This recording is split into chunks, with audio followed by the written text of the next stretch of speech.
kuro ni nyina babia yani wo babia nso babia tinne na asante achema ye petrensa de wo mo ye wo ho nyina no me ka kire wo hene ne se mani no wo babia nyame na da Roma na nanu da Roma ene no kura me kanti me nka no kura nso mo bia mfa me nko court bia da na era na muzika da chi adwuma nyi de me kan bia no kura adam trudo de me kan na nya wo da ne ye because ekotia wo party and now no material XYZ no American dia na ya wo Davis na me kan wo XYZ why been na na ya wo na me ya adwuma ma John Mahama nti na obu ofu no me nya se me ya adwuma ma John Mahama no woni hwe bua man no woni hwe Akufo-Addo na aba na mamuo ni nkoyie na ama ayiya ye se na ye sente sadia yes anko echi na nya na sadia dia na John Mahama 16 years in from 2008 vice president and president dia no wo de maye dia be de wo mo number na Akufo-Addo na afa akashana eni o matantan ya boye anu wa horo no amana ye se fita wa shine no se corruption ye kan ye Akufo-Addo ba ye corruption wono so ne dia perception say tam apejam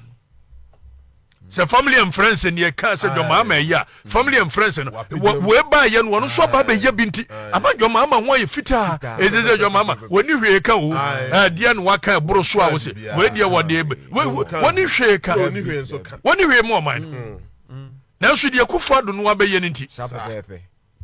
wo ye nyuma wo ye ni ade nyina no mo ba ye no se ya kwan a wo yi bi musumo yi nya sa pepe dia na aka ne se yedwe se discipline bia Akufo-Addo de ba na nka ma John Mahama de no ye nkai poda ye dum no e se John Mahama no wontwa futiri wanka hu kada chie free tete me no kure no an maka biside no kure na ATS so akotra fie na onfa ATS do dia ba ye nkokon nkete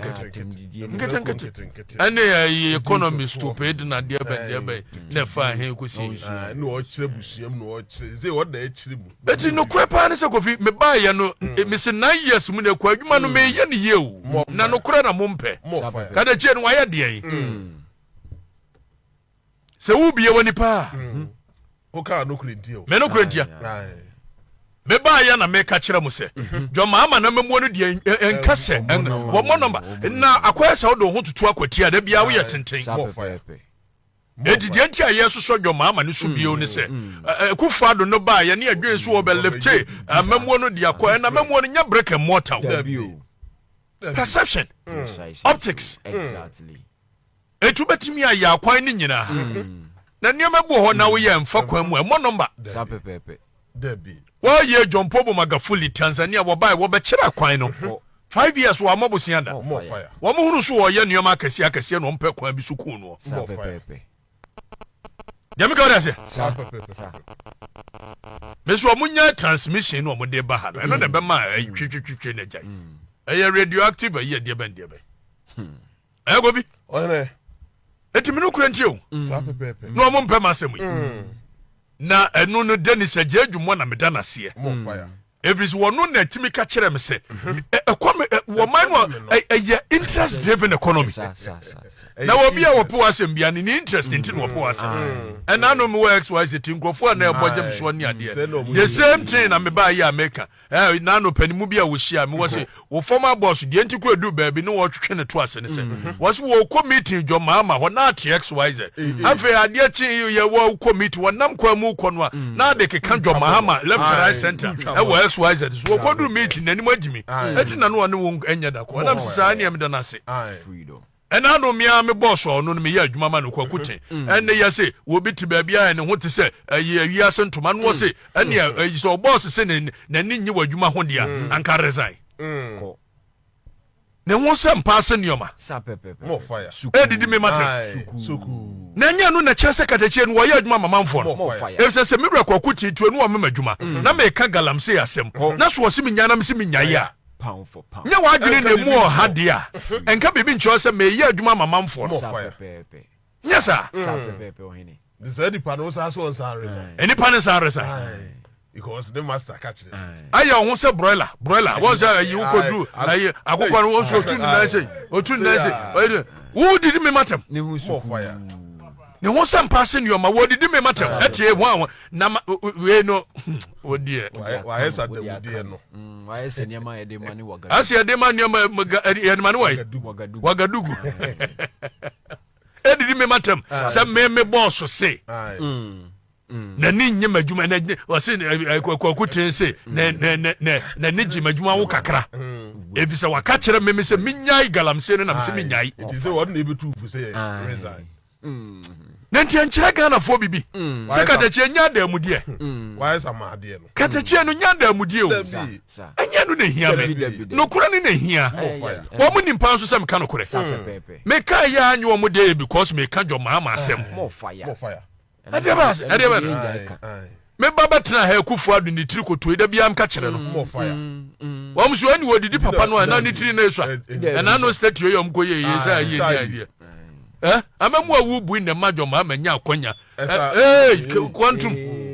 nigo onua niku emfa jam gugu sentina so tesa media na abi eni obu amienka ne hu na ahie kufa do ne hu na ahie ne hu na ahie ana amadwo ma manya ayi credit bia wo ye moral turpitude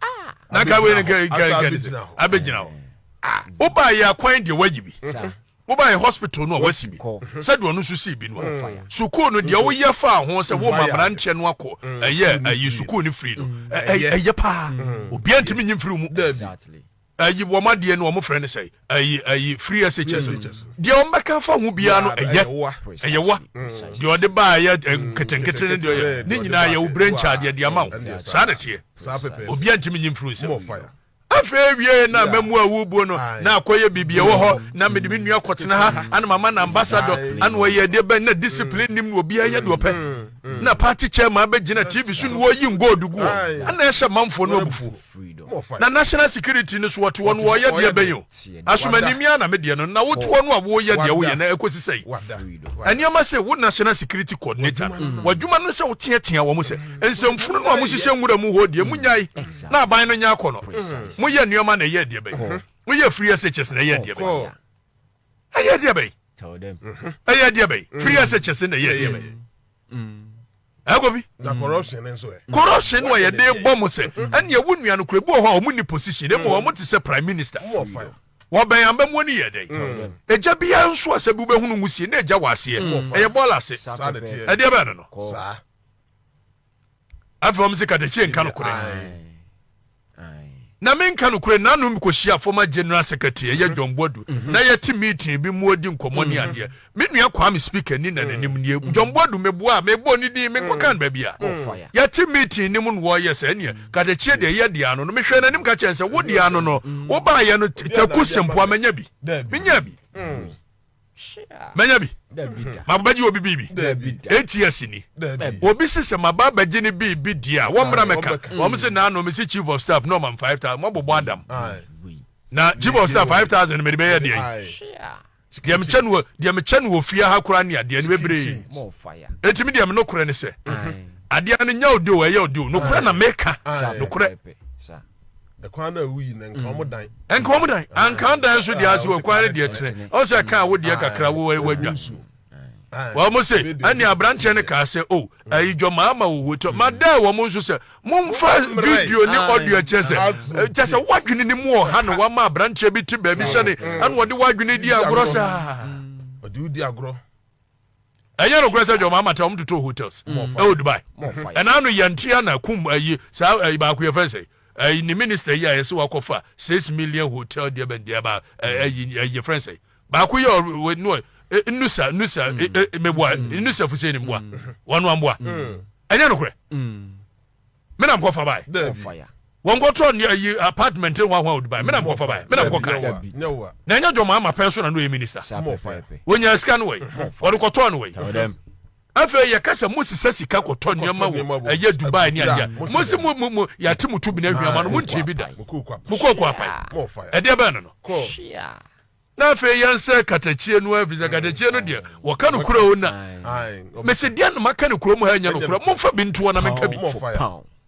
I'm so now na kofa Akufo-Addo ba na mtro me konfa no che me ba na esem hunu Akufo-Addo ni ti wasem na Akufo-Addo me de ne ba ye no nso wo ye nneoma no makama no atum galamse no mo ye ne ade me mekan ejide ba asem mi me gina no so why na so ye journalist wo krom ha in the last 8 years woni aban we ya ko che me me amaban NDC for mo journalist ban ya kwabena bobi ansa na Mugabe Mase ana hwan anu waso otimi ne dwoma ama mamu okon ye se de mamu ne Akufo-Addo mamu monka nkyere me monka me nkyere me media me yam pipi ni nanso me ne ma aban ko monka mo no kurai na mo mpa no kurai o ma bia atimu kokosechi man ye be sie dan si etie ni no kurai o me ntwa atro no bi da ya be si dan ye boa corruption so mo ntimi fa bi mo da na mada wo mo ada wo mo mienu nyina wo bia wo mienu nyina mo yanuafo NDC ni MPP wuji we sika we ba Mr Julius Dabra pen magine sika na no adwuma na me koya ma na mchaje no wo bia ni hweka angasa mkoya adwuma ma joma ama wo fuma so mo so ho na me nwere ho meji Julius Dabra sika eno kura charge am charge no wodo e wo me ne ntam ti wantua ni nyina wantua ne sa ono nam feeling pa menim se beda so feeling no aye bibio aye something which is beso omo bua manyi NDC ni bia ka preda ya fix the country no omo ya se ne wakwaje joma masika wa mo bua 2 cedi kura wantua 2 cedi kura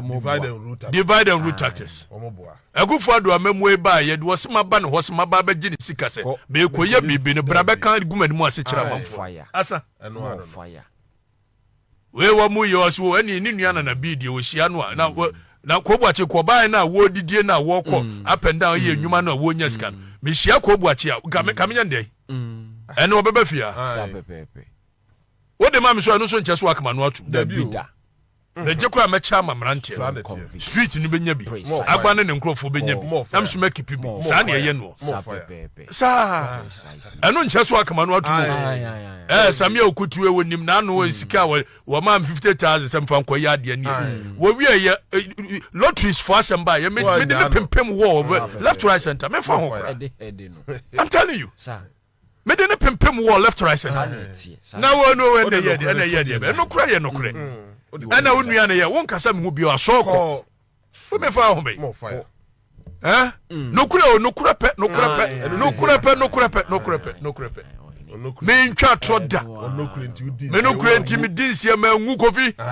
beti na nanu mabosumani na mo se me twa tro o me amra ani amfantam nkanje nkantam kodi ansie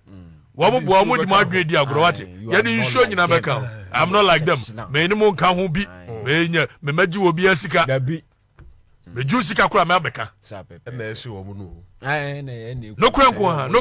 kuranko seja ene no bi cement otina na bi me se wo di usika mam kura ba beka we na ye ana ye de be se me ma dwene mu mo mbra bi na do betumi abra me woni mbra dabi wo ye ni ade be no wo ye betumi abeka mi ama beka na mo rinsi efisa me maje obrai ana nya nu nsu nti na wo ye bibi na nya me do me head wakasa agwayo no kure todo eri so de ode ma me no odwe se de ode ma me se wo kama no atuma emfa ma me foade ani ejai mam kodimi hia we se anyima sem me no obi anko agreement bia se me pedan akase be 1000 wo fia mo na mo ni be ani brade he we me ko enra me hwe ho se me nso se me nya depression se de yi obi ayi ho be wan ma sesa konya na ko ni sei ade chen ma sesa ko ni sei enso ade ye ntra ho ye ntra ho baby ehia pa wo fie baby ketua bi me nya akɔhye office wona mesua de be 3 4 hours ko na me sɔre freedom hone hia etinipa de ye pra ye nyina no emfa so de bia ni so monya mema wo mu nti na da bia no mo pre wiase no agyapadeɛ ani ye gya gu ye ma ho me gya gu ma ho na mba nti wo ba ho mobra wo se dia na apɛ esa wo kwa nyamba wadwene ne mu no woni vision if say in 30 years midnight na esa mo ye otanye sa na tie se sa na tie na so opɛ midnight dia wonya me ba am kwa me yawo la me be jam nananom wo se me nyawo na me be hwe school atua school fees aja odin didi ho ne ma sa de japade apiu so wa bodam abodam shishu basa ababa kwotena wibe ba kwotena wibe se ne sia bobragu ana wa ya de ti ewie se japade ne nyama kono dabi nyama kono ti na mo corruption nyima se wo mutimi chichira am obi timi tena ya se wo hen bi na wo ba no boye ma fra wa ka kire o sa de no a wo kan jai